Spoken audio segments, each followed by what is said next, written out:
So a 2009 study says that clutter or a lot of things in your house or in your email or anywhere for that matter, it can increase your stress levels.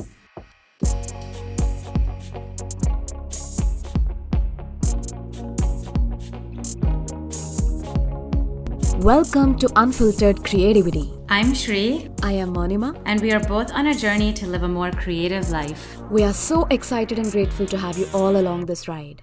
This is an open space to have dialogues about productivity, mindfulness, art, music, personal growth, entrepreneurship, and many, many more. Well, so today in our episode, we are going to talk about a way of life, a practice every one of us should cultivate, maybe, considering the amount of stress we all can have.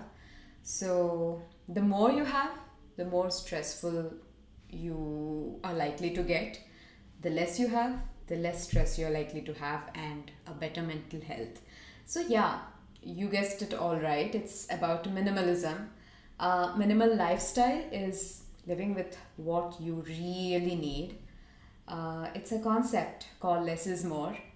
So a 2009 study says that clutter or a lot of things in your house or in your email or anywhere for that matter, it can increase your stress levels. What do you think about minimalism, Srinidhi?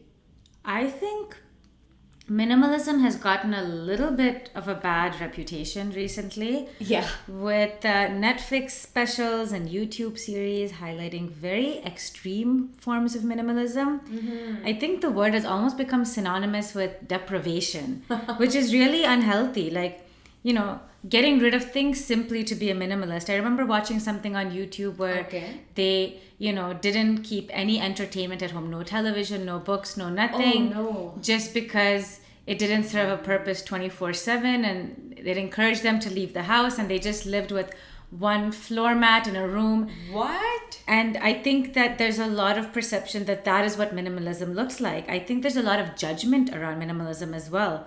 In some ways, I do feel like I have minimalistic tendencies, but a true minimalist, based on this, a stereotypical minimalist, I should say, would probably judge me for my colorful home, my decorative items, I have flowers and a candle here. We don't really need that. And, a lot of stuff I have doesn't serve a functional purpose, but I like it. So I have it. Yeah. And I think I would be definitely judged by a stereotypical minimalist. And it's almost making minimalism not accessible to the average person because of how exclusive it's become of a community. And I think there's this concept around minimalist capitalism, which seems super contradictory when you say it out loud.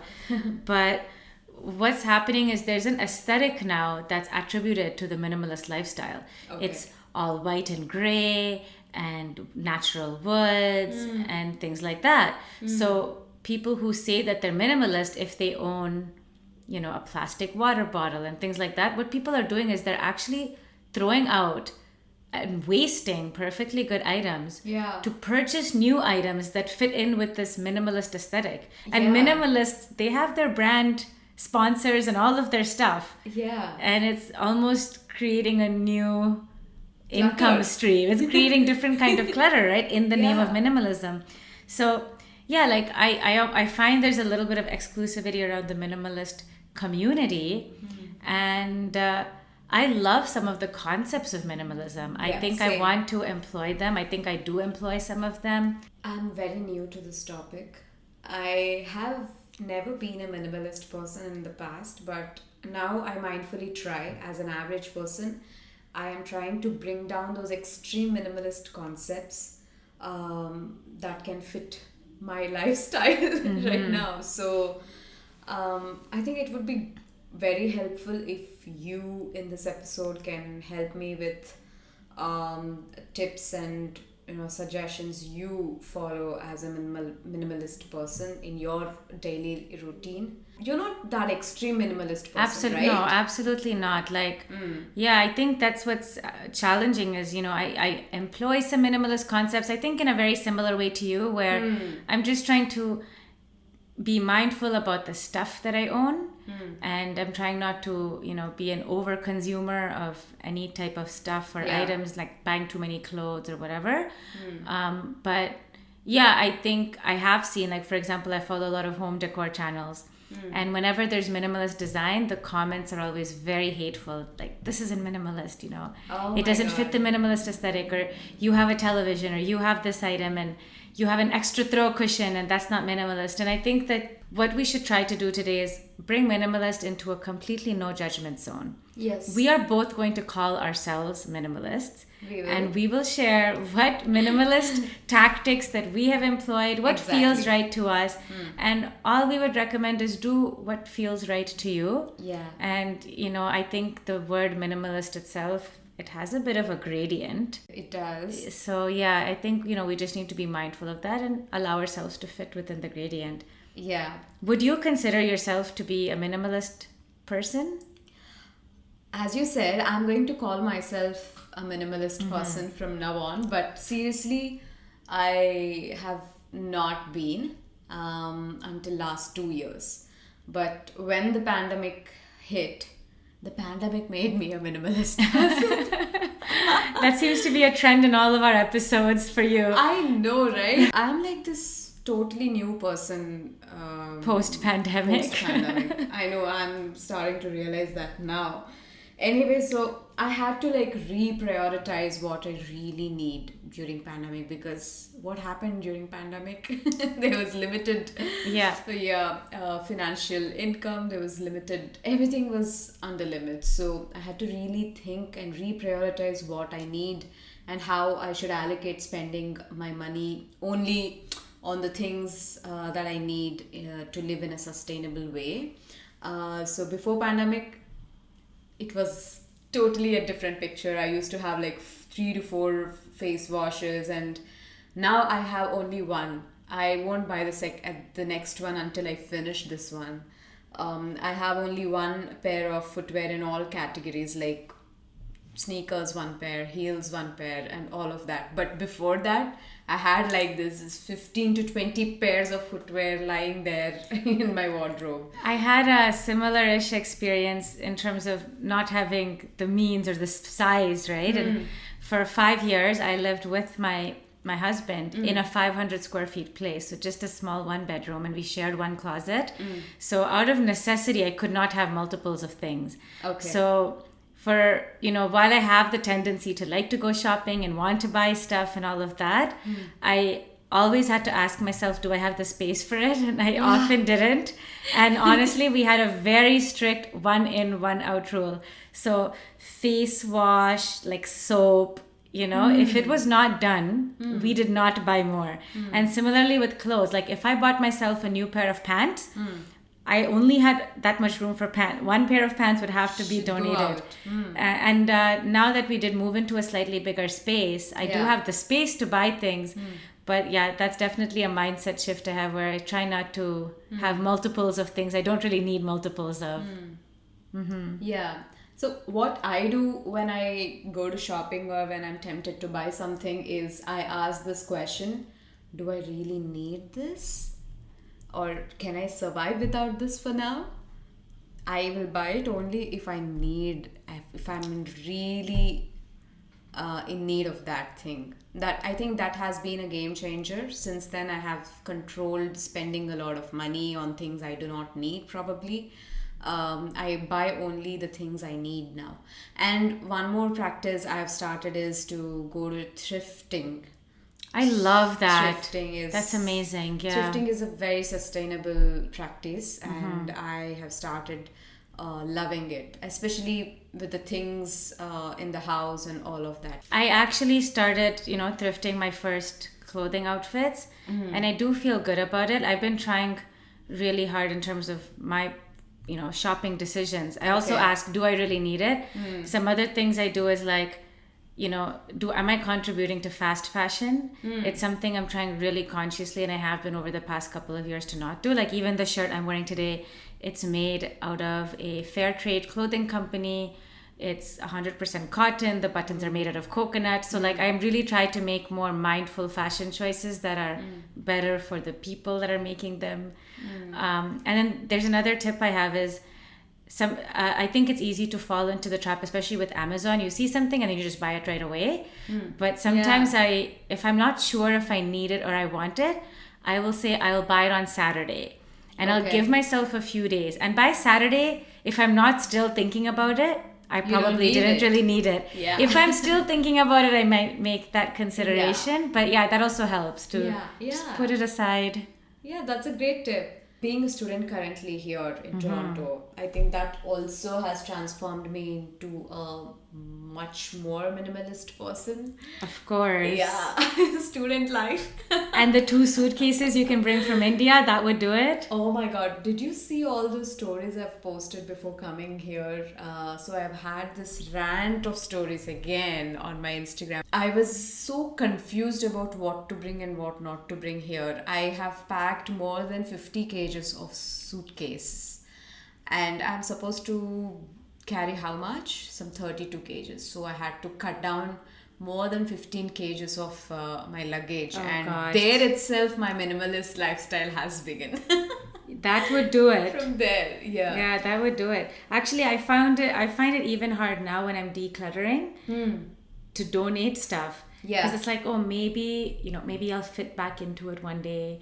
Or maybe it'll come back in style. Oh my God, I still do this. Yeah, and I have a great life hack for you on that one, which has really helped me, is I put it in a bag, not a transparent bag, like an opaque bag, and I put it in the back of my closet. Okay. And every couple of months I'll be like, what's in that bag? And if I cannot remember what's in that bag, I don't open the bag. Throw the bag away? I donate the bag immediately. Donate the bag away? Wow. Yeah, because if I remember, that means it's something that I missed in the last 6 months. Maybe I would have worn it in the last 6 months. Oh. And I've never had any regrets, actually. I still sometimes do that. Like every now and then it's like, oh, whatever happened to those jeans? And it's not like I miss them. Right? So so that helps me, because I'm very bad at, like, I know I need to declutter. But recently I made a really big act of self-love, and I threw out about 17 pieces of clothing that were in a size that I have decided I will no longer be. And really? I am accepting my new body, Mounima. So a huge act of minimalism and self-love. Yes, for sure. So about this declutter thing, I think I've learned about the concept of decluttering like 4 years ago, maybe. I think while I was working with Mem Kiravani sir, so he was the one who spoke about decluttering before me for the first time. I wasn't aware of that concept until then. So he was like, emails, documents, clothing, and for that matter, even objects or electronics, everything. You just need to ask yourself, did I use this in the past 3 months? Did I wear this in the past 3 months? Yes, okay, it can stay. No, okay, it should go out. It should go out to someone. Or if it's spoiled. Or let's say 6 to 12 months if you live in a place like Canada with temperature changes. But 6 to 12 months. That's like, I've been doing that for a couple of years by mandatory measures of living in a small space. And I think we minimalize digital minimalism, but deleting old emails, files, like things you don't need, having everything you need accessible to you makes you more productive too. I think it's makes a lot you more organized and productive. I know. I think I've seen personally, I have seen a lot of benefits of being this person. I think one thing that was a real game changer for me in understanding what decluttering looked like, and now my decluttering practice, was the book that Marie Kondo wrote, and she also did a Netflix series. And I think the reason, there's a couple of things that were real game changers for me there. One was her folding technique, rolling, right? Like folding it so you can see everything you have. And prior to that, everything was just a stack in my closet, and I had such a small closet, so the piles were huge, and I had no idea what I had until the pile would literally fall on my head, and I would be like, oh no, I have to fold it, and it's like, where did this shirt come from? And I think, finding a system where I could actually see everything I owned, I still use that system, and I don't think I've ever had to clean my closet since, because they just go back in the same spot, things don't fall on my head. Like that was huge. And I think the one other really big thing was, she talks about thanking your items before you give them away. Oh. And I just love that. Like that is a practice I do. Even I was decluttering my mom's closet. I've become like the decluttering person. If you need help, just call me. But I was decluttering my mom's closet, and every time she was like decided to donate something, I would be like, okay, say thank you to this item. Like you enjoyed it while you had it. Yes. It was a great addition It to your served wardrobe. you. It served you, and now you're giving it. Yeah. Hopefully it goes to a better home. I think the one thing that the one thing I've been realizing, and that's made me a little bit more mindful about my purchases, is that I've been donating clothes my whole life, thinking that, okay, I donate the clothes, somebody else gets to enjoy them when. But 90% of those don't get reworn. They just go into a landfill. And it's, we think that we're doing this great thing by donating, and it's much better than throwing it in the garbage. But it's the reason I've started thrifting my clothes, like becoming more comfortable with thrifting, is because I would love for these clothes that have probably never been worn to have a good life. And if you're uncomfortable, there's like really posh, high-end brand name thrifting stores where they fully sanitize and clean out the clothes, and you purchase like pretty much like new. In fact, even when you buy a brand new piece of clothing, it's been through a factory, God knows where, it's been worn 13 times by people at the store, right? Like it actually has gone through a lot of hands. And I think we need to destigmatize worn clothes. I had a huge problem getting over this. I just started. I have it too. Yeah, as I said earlier in this episode. Yeah, it's a cultural thing maybe, but yeah, like I think, thanking the items that you say goodbye to, giving those items the love that they deserve, and then in a similar way, when a new item comes into my closet, sometimes I'm just like, welcome to my closet. I will treat you well. I will wear you many times. And, it's just that little bit of moment where it's like, I'm not just going to buy stuff that doesn't fit me. I'm not going to buy stuff that if I wear twice, it's going to be torn or worn out, right? Like, better to invest a little bit. So Marie Kondo has been a really big transformational moment. Yeah. She was a great influence. Great influence. But I haven't watched her Netflix documentary. Oh, I should. You should. It's so satisfying. I probably should start from there. That also can be my first step towards minimalist lifestyle. I feel like as I was watching that documentary, I was slowly cleaning out different parts of my house. Oh. Like I was like, I should just refold this part of my closet. I should reorganize my bathroom. So it's pretty motivational to, watch other people organize stuff for sure. Awesome. So in terms of adapting minimalism, do you have any tips, tricks? Like how do you recommend that people who want to start being minimalist start? I think the first and foremost important thing is to have that willingness to be a minimalist person. You've asked me any creative ways to adapt minimalism. According to me, I have basically determined which parts of my daily routine can be, simplified, and I've done adjustments accordingly. For example, when I go into a shower, I just need one body wash. I know that, but still I chose to have a pile of body washes. That's when I thought I should just zero down to one single product and finish it, and then buy the second product or the next product. Apart from that, even I'm a big makeup enthusiast. I mean, you know it by now. Previously I used to haul they used to be makeup hauls. I was a makeup hoarder, and now I'm like, dude, I just need one red lipstick, one pink lipstick, one nude lipstick. That's it. So these are some ways I have adapted according to my lifestyle, according to my tastes and preferences. So it totally depends on the person you are. As I said, you are an artist. You must have a lot of art supplies lying in the cupboard. Absolutely. How do you manage to declutter them if you have to? Yeah, I do have a lot of art supplies, and I think one thing that I don't know if it's just me, I feel like all creatives to some degree are guilty of, is that when I have a creative lull period, I buy more stuff.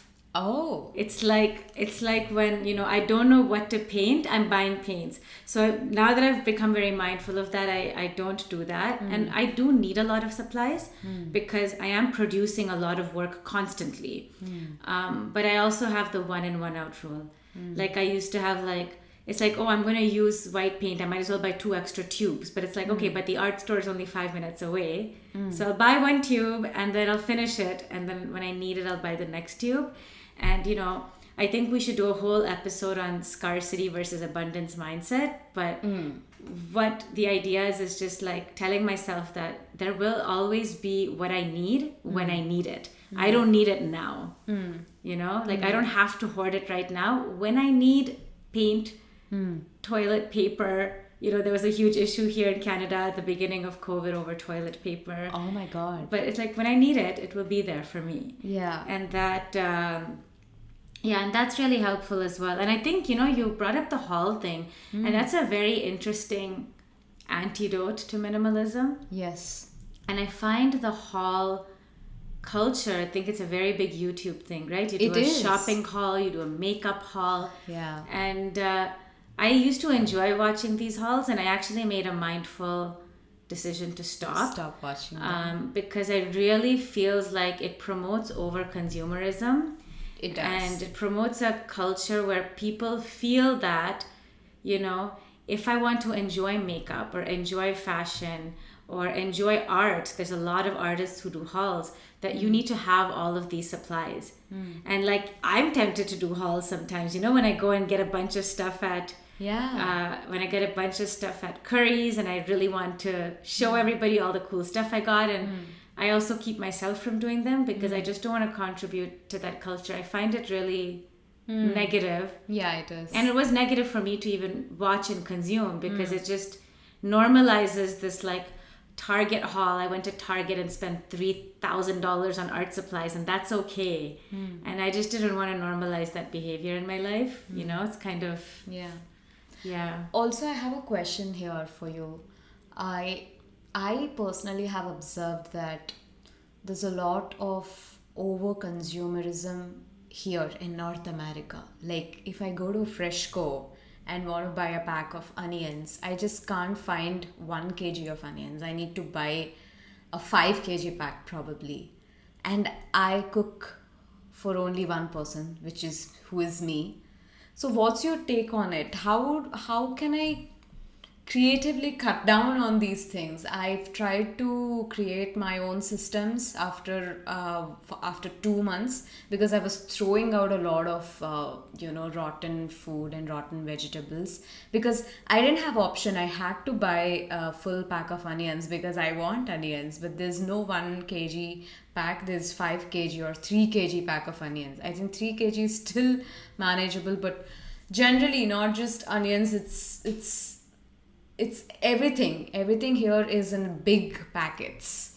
Yeah, and if you went to other places, even in the States, you'll find it even bigger. I think there is a culture of overconsumerism in North America. I really don't know where that stems from.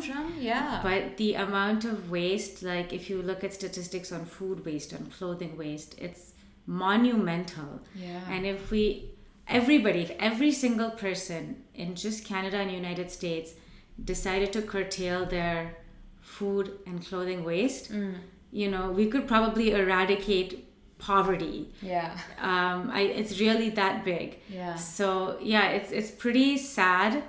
I think there are stores, unfortunately they're more expensive stores, but probably better quality, like Whole Foods, Farm Boy, there are these smaller retailers that are popping up where you can buy single onions and single tomatoes, and you can be a little bit more mindful about your consumption and also avoid pesticides. I don't know. But yeah, it is definitely a cultural thing here, and this is why the haul thing really hit home, right? I know people that I know you did it. I'm not judging you at all. It's definitely a YouTube. I You have haven't never done a haul. You haven't video. done. Okay, good. Then I'm not judging you. Yeah, but like I know a lot of people do hauls. A lot of people consume that content, but it really bothers me for that reason, because I feel like we're just, reinforcing overconsumerism, and it's just very bad cycle. And for me, that's what minimalism journey has been about. And stereotypical minimalists might judge my minimalism for sure. They have a lot of stuff and tons of art supplies, and I buy stuff because I think they're pretty, like flowers. But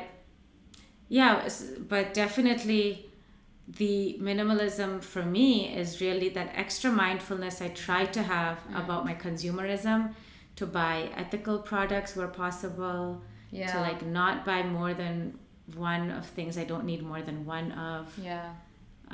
But also to be comfortable, right? Like I have multiples of things I need multiples of. I have to be comfortable. I have extra socks, so I don't have to worry about doing my laundry every couple of days, like things like that. But okay, another important thing here we need to address is repurposing or upcycling what we already have.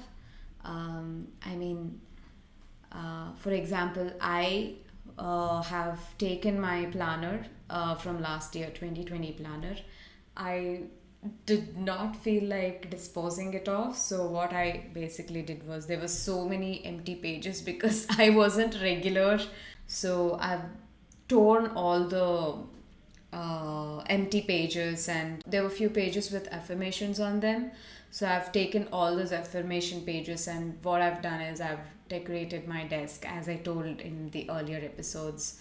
So do you do anything of such? Do you repurpose the things or materials you have, or clothes for that matter? Clothes, of course, I've done a lot of things with clothes. Really? Like what? I've taken my mom's saris, old saris, like Banarasi saris, and before coming here, I knew I needed some Indian ethnic clothing also into my suitcase. But not that I'm getting so many occasions to wear them here. Not yet, soon. So I did not want to spend a lot of money to buy the material again, some new material, get it stitched and all of that. Instead, I was like, Mom, can I have a look into your wardrobe? I've picked my favorites, my favorite colors and fabrics, and I think I've got them stitched like skirts or a pretty dress with a spaghetti sleeve. So I do get creative with clothes, and I think that's also one of my favorite things to do. It still is here. I do not find time, and there's no tailor at the end of my street here, so I don't do it here. Gosh, yeah, the amount of things I would do if I had a tailor at the end of my street. In India I had. Like I even think about repurposing some of my wedding outfits that are just so grand. Like I would love to just make it into a skirt and just wear it as a more casual outfit. I know. But yeah, like my mom, she's not a professional tailor, but there was a couple of old kurtis and outfits that were a little bit small, so she converted them all into face masks. And we used an old bed sheet for the liner, and that was like Christmas gifts for everybody last year. Was everybody got a face mask for my mom, and all my face masks are for my mom, and I have all these cute fun patterns, so it's great. Nice. The other thing I like upcycling and have been doing a lot of recently is furniture. So I found a couple of great pieces on Facebook Marketplace, and I just repaint them or add some embellishments, and it just makes it my own. Wow. And it kind of modernizes it, and it's also super personal. Yeah. And I love that, because a lot of that would just be waste. And some of the pieces I've gotten, like, my goodness, like I got like a cedar chest to put some art supplies in my living room, and there was a certificate of authenticity that came. It was built in 1927. And that thing weighs a ton. Like, you just don't get wood like that anymore. And it was just amazing. I was like, wow, I actually own this like very solid piece of wood furniture that will probably last me generations. Yeah. So yeah, it's actually cool what you find. And most recently, like I said earlier, I went onto a website called Poshmark, where you can find secondhand clothes. They're a bit higher quality. You can get some great brand names. A lot of celebrities post their items on Poshmark. Okay. Because they have like a concierge service. So if you want to donate your clothes on Poshmark, they'll actually send somebody to your house to, catalog all the items, put them up online. They will manage the sale and ship it out. So I ordered a few. I'm still warming up to the idea of secondhand clothes and stuff. So it's not like a true upcycle, more of a recycle. But yeah, I really love the idea of taking stuff that was once loved and love it again and give it a second life. Yeah. Remodel it and give it more love. Exactly, right? Yeah, I think I've done a lot of that, especially with clothing, because the amount of shows and the amount of clothes we needed, me and my sister, during my singing career. Of course, I can. Yeah, it was a lot. Like, wardrobes were always flowing, and how many can we buy? How much can we afford? How many clothes can we afford to buy? For every single show, my mom used to be like, let's go to shopping, let's buy a new outfit.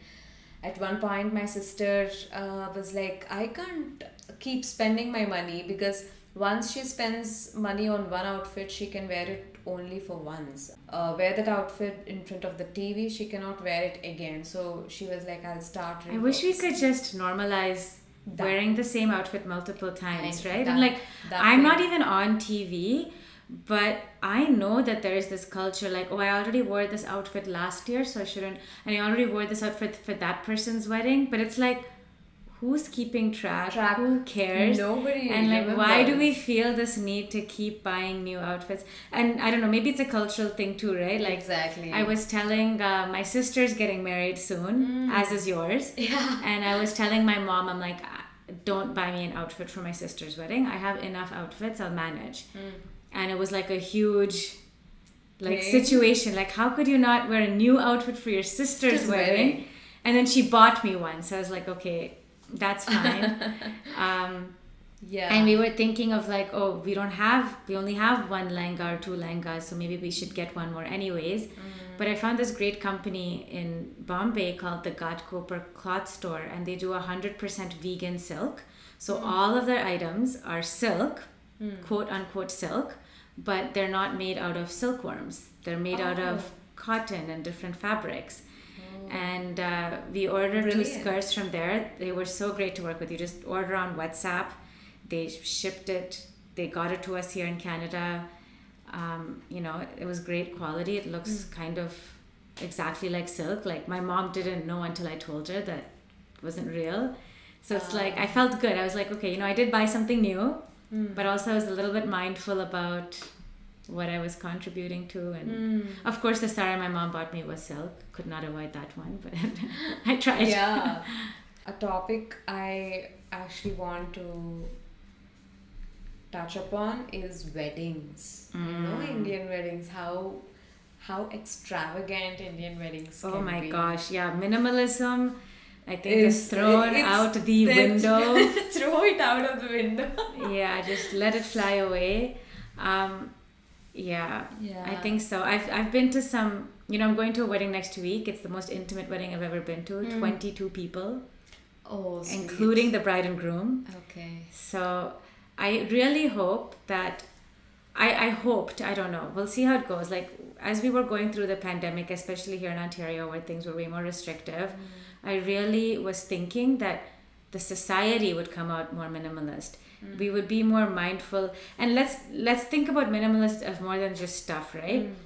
The amount of people we like to invite to events as Indians, as like weddings, is colossal. Yes. Oh, like your neighbors, dogs, cousins, friend, like everybody who's ever interacted with you in life, and their cousins are invited to your wedding. And it's like, why? Right. So one thing I really liked about COVID culture, if I can call it that, is that because of space restrictions, pandemic restrictions, people were like, oh, we'll just invite a few people. I was not invited to some weddings of my friends. No worries. No bother. Problem at all. They were like, yeah, we only have a capacity, and even if they didn't have a capacity, I don't care. Like, invite whoever you want to be there, and you have my my love. And I really hope that would be something that would change. But looking at the world coming out of the pandemic on the other side, I don't think so. COVID weddings are actually a hit. Oh, I love them. Yeah, me too. I love them, yeah. All right. Anything else you want to discuss? I think, one thing I would like to add is we may not be stereotypical minimalists, but we have employed some good minimalist practices. And I think one way we've really done that is in the way we set up this podcast. Oh, yes. We did pretty much did it for free. We did. We didn't get any new equipment. We used what we had. We're making it work. We luckily had a good mic that we could repurpose. Yeah. And I think our entire investment on this was $30, which was for the clip-on microphones, the lapel microphones, and that was pretty much it. So I'm pretty proud of us for being really minimalist in this approach, because it's very easy to go out of hand when you're starting a new creative project. We might need this, yeah, we should get extra lighting, we should order this, we should order that. And it's very easy, it's very fun too, right? Like, it's fun. You start a new project and you want a new outfit, and you want excitement, accessories, and we didn't do that. We didn't. Which I think is a testament to maybe we are on the right journey when it comes to minimalism. Yeah, we did good for sure. Yeah. And overall, I think for me, and it's been scientifically proven, like you mentioned earlier, but clutter increases stress. And keeping that at bay has been really beneficial for me. And I think that if we can all be a little bit mindful about our consumption, about, how much stuff we own, whether we actually need the stuff we're purchasing, then we can actually be a little bit more free, be a little bit more stress-free, and live our life more creatively. And peacefully, most importantly. Mounima just put a huge piece of chocolate in her mouth, so we're going to have to pause this podcast. No, I'm okay. All right, we've had some great conversation about minimalism today, and I'm so glad that we did touch upon this topic in season 1. I would definitely want to employ more and more minimalist practices, which doesn't mean I'm going to go into the scarcity mode. No, definitely not. I will still have the things I like. I will still enjoy the things I love. But I'll also be aware of the things I'm consuming, or my buying patterns especially, which I'm already doing in a way. So thanks to you for sharing wonderful tips. Likewise. Tricks. All right. So thanks to all of you who have tuned in today to listen to us. You can find us on Instagram and let us know your feedback or any comments you have. Me at It's Mounima and Srinidhi at Shree's Arts. You can also follow us on YouTube, Spotify, Apple, Google, and everywhere where you can listen to a podcast. Make sure you hit the follow button and get notifications from us. We cannot wait to continue this conversation, and we will see you next week. It's a pretty heavy episode next week, so stay tuned. Be ready. We're not going to reveal. See you then.